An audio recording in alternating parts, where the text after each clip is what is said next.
दोस्तों, stock market beginners ये जो हमने नया सीरीज शुरू किया है, उस सीरीज के इस दूसरे वीडियो में शेयर मार्केट के अंदर एंट्री करने वाला कोई नया इन्वेस्टर हो या चाहे पुराना इन्वेस्टर हो, सबका सबसे ज्यादा बार पूछे जाने वाला जो सवाल है, उस सवाल के बारे में आज हम चर्चा करेंगे। एक मोस्ट इंपॉर्टेंट एस्पेक्ट जिसे हम कहते हैं इनकम टैक्स।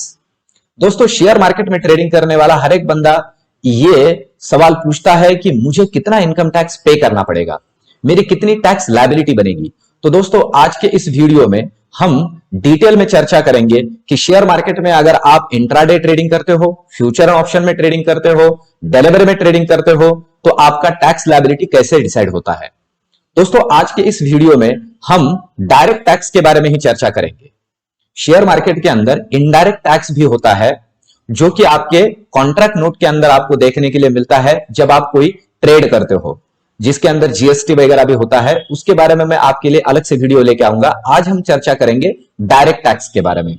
जब हम हमारा इनकम रिटर्न फाइल करते हैं, हमारा टैक्स रिटर्न फाइल करते हैं, तब जो टैक्स हमें पे करना पड़ सकता है शेयर मार्केट में ट्रेडिंग करने से, तो उसके बारे में आज के इस वीडियो में चर्चा करते हैं। दोस्तों, अब ये जो इनकम टैक्स हमें पे करना पड़ता है शेयर मार्केट में ट्रेडिंग के ऊपर, वो 3 अलग अलग लेवल पे करना पड़ सकता है, जिसमें सबसे पहला है स्पेकुलेटिव इनकम। हमें स्पेकुलेटिव इनकम के ऊपर टैक्स पे करना पड़ सकता है। अब ये स्पेकुलेटिव इनकम क्या होता है? दोस्तों, हम जो इंट्राडे ट्रेडिंग करते हैं शेयर मार्केट के अंदर, चाहे वो लॉन्ग हो, मतलब खरीदना और बेचना हो, या फिर शॉर्ट हो, बेचना और खरीदना हो, सेम डे, उसी दिन खरीद के उसी दिन बेचते हैं या उसी दिन बेच के उसी दिन खरीदते हैं, उसके ऊपर जो हमें प्रॉफिट होता है उसे कहेंगे स्पेकुलेटिव इनकम। या फिर हम जो फ्यूचर एंड ऑप्शन के अंदर ट्रेडिंग करते हैं, निफ्टी हो, बैंक निफ्टी हो, इसके अंदर जो हम फ्यूचर एंड ऑप्शन के अंदर स्टॉक फ्यूचर हो, स्टॉक ऑप्शन हो, वो जो ट्रेडिंग करते हैं, उसके ऊपर जो इनकम कमाते हैं, उसके ऊपर जो टैक्स पे करना पड़ता है, उसे भी कहते हैं स्पेकुलेटिव इनकम। और दोस्तों, दूसरा शेयर मार्केट के अंदर जो हमें इनकम टैक्स पे करना पड़ता है, वो है हमारा short term capital gain tax.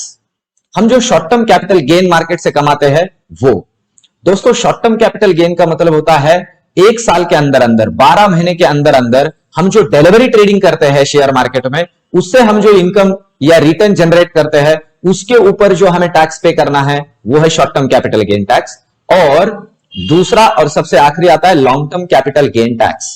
दोस्तों, ये जो long term capital gain tax है, वो है यूजुअली 12 महीने से ऊपर।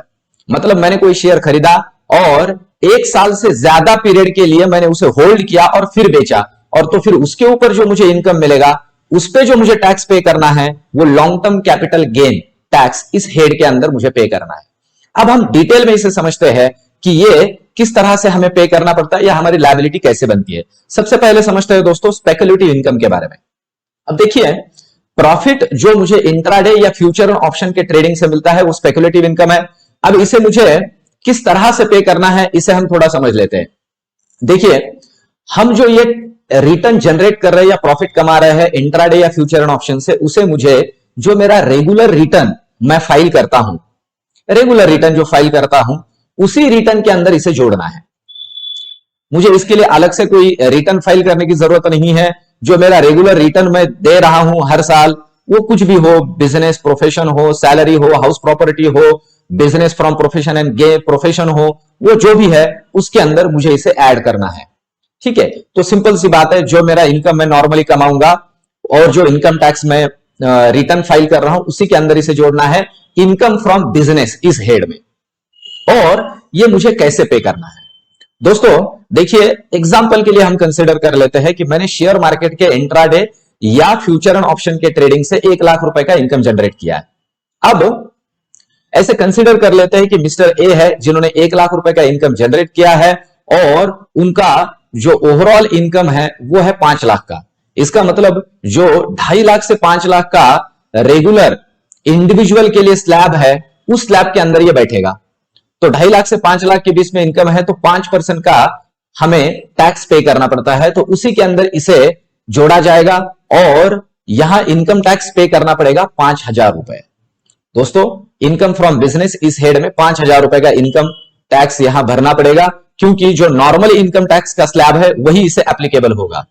ठीक है, 2.5 लाख से 5 लाख तक 5%, फिर उसके ऊपर 10%, इस तरह से। तो वो 5% इनकम टैक्स मुझे यहां पे करना पड़ेगा, और मेरे नॉर्मल रिटर्न के अंदर ही मुझे इसे ऐड करना है।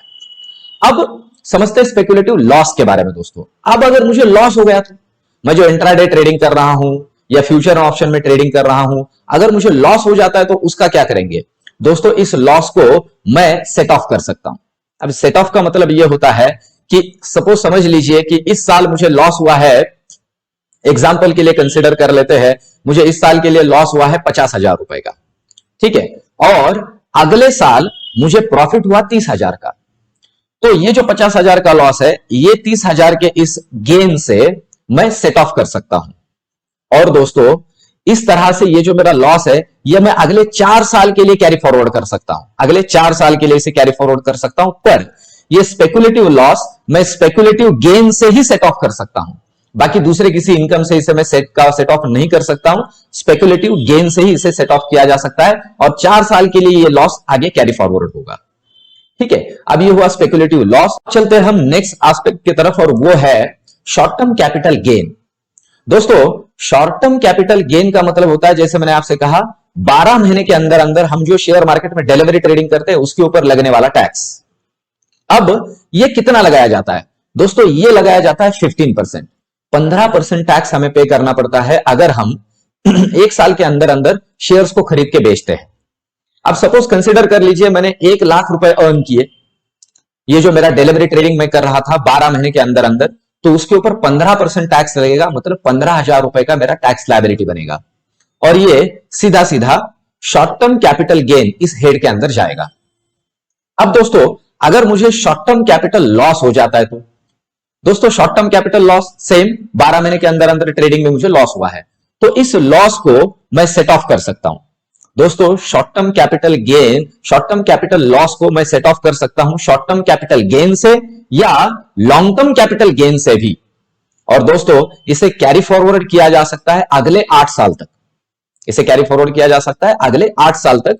एक एग्जांपल के लिए अगर हम कंसीडर करें तो सपोज समझ लेते हैं कि मिस्टर ए को 50,000 रुपए का लॉस हुआ है, सेम वैसे ही, और अगले साल उन्हें 30,000 का प्रॉफिट हुआ, तो ये 50,000 30,000 में से सेट ऑफ हो जाएंगे, बचेगा 20,000 का लॉस, और उस लॉस को मैं अगले 7 साल तक कैरी फॉरवर्ड कर सकता हूं। मतलब टोटल 8 साल तक मैं किसी लॉस को कैरी फॉरवर्ड कर सकता हूं, शॉर्ट टर्म कैपिटल लॉस को, और उसे मैं लॉन्ग टर्म कैपिटल गेन या शॉर्ट टर्म कैपिटल गेन से भी सेट ऑफ कर सकता हूं। अब चलते हैं दोस्तों लॉन्ग टर्म कैपिटल गेन की तरफ। लॉन्ग टर्म कैपिटल गेन का मतलब होता है 12 महीने से ज्यादा पीरियड के लिए मैं शेयर होल्ड कर रहा हूं और फिर उन्हें बेच रहा हूं, तो उसके ऊपर मुझे जो टैक्स पे करना पड़ेगा वो है long term capital gain tax. दोस्तों इस long term capital gain tax के अंदर एक इंपॉर्टेंट पॉइंट है, उसे ध्यान में लेना जरूरी है, और वो है long term capital gain tax 10% charge होता है, पर पहले 1 लाख रुपए का जो इनकम है वो एग्जम्प्टेड है। मतलब मैं शेयर खरीदता हूं और 1 साल के लिए, 1 साल से ज्यादा पीरियड के लिए उसे होल्ड करता हूं और फिर बेच देता हूं। सपोज एग्जांपल के लिए कंसीडर कर लीजिए कि मैंने 1 साल से ज्यादा पीरियड के लिए स्टॉक होल्ड करके 1.5 लाख का इनकम कमाया, एग्जांपल के लिए 1.5 लाख का इनकम कमाया, तो इसमें से 1 लाख रुपए एग्जम्प्टेड है, अब बचे 50,000 रुपए, तो इन 50,000 रुपए के ऊपर ही सिर्फ मुझे 10% का टैक्स पे करना पड़ेगा, जो कि long term capital gain tax होगा, जो कि कैलकुलेट होगा 5,000 रुपए। तो दोस्तों इस तरह से शेयर मार्केट के अंदर जो मैं ट्रेडिंग करता हूं उस ट्रेडिंग के लिए मुझे टैक्स लायबिलिटी मेरी बनती है, जो कि मुझे पे करना है। दोस्तों अब चलते हैं लॉन्ग टर्म कैपिटल लॉस की तरफ। अभी लॉन्ग टर्म कैपिटल लॉस मतलब सिंपल सी बात है, मैं शेयर खरीदता हूं और 1 साल से ज्यादा पीरियड के लिए होल्ड करता हूं और फिर उसे बेचता हूं, तो लॉन्ग टर्म कैपिटल लॉस होगा। और ये लॉन्ग टर्म कैपिटल लॉस दोस्तों मैं सेट ऑफ कर सकता हूं सिर्फ लॉन्ग टर्म कैपिटल गेन से ही। Long term capital loss set off हो सकता है सिर्फ लॉन्ग टर्म कैपिटल गेन से ही, और इसको भी 8 साल तक मैं कैरी फॉरवर्ड कर सकता हूं। एग्जाम्पल के तौर पे वही एग्जाम्पल ले लेते हैं, 50,000 रुपए का मुझे लॉन्ग टर्म कैपिटल लॉस हुआ है, उसे मैं अगले साल मुझे 30,000 का प्रॉफिट होता है तो उससे मैं राइट ऑफ करूंगा और बचेंगे मेरे, सेट ऑफ करूंगा और बचेंगे मेरे 20,000, तो उसे मैं अगले 7 साल तक आगे कैरी फॉरवर्ड कर सकता हूं। दोस्तों इस तरह से शेयर मार्केट के अंदर जो भी हम इंट्राडे, फ्यूचर एंड ऑप्शन या डिलीवरी ट्रेडिंग करते हैं, हमारा टैक्स लायबिलिटी डिसाइड होता है। आशा करता हूं इस वीडियो के जरिए आपके सवाल का जवाब आपको मिला होगा। तो इस चैनल के ऊपर अगर आप नए हो दोस्तों तो प्लीज इस चैनल को सब्सक्राइब कीजिए। कमेंट में अपना इस वीडियो के रिगार्डिंग कमेंट देना मत भूलिए। अगर आपको और किसी कंसेप्ट के बारे में वीडियो या फिर डिटेल में आपको जानकारी चाहिए तो वो भी कमेंट के अंदर जोड़िए।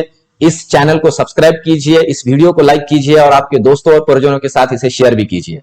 दोस्तों मेरे साथ बने रहिए, मिलते हैं अगले वीडियो में, तब तक के लिए धन्यवाद।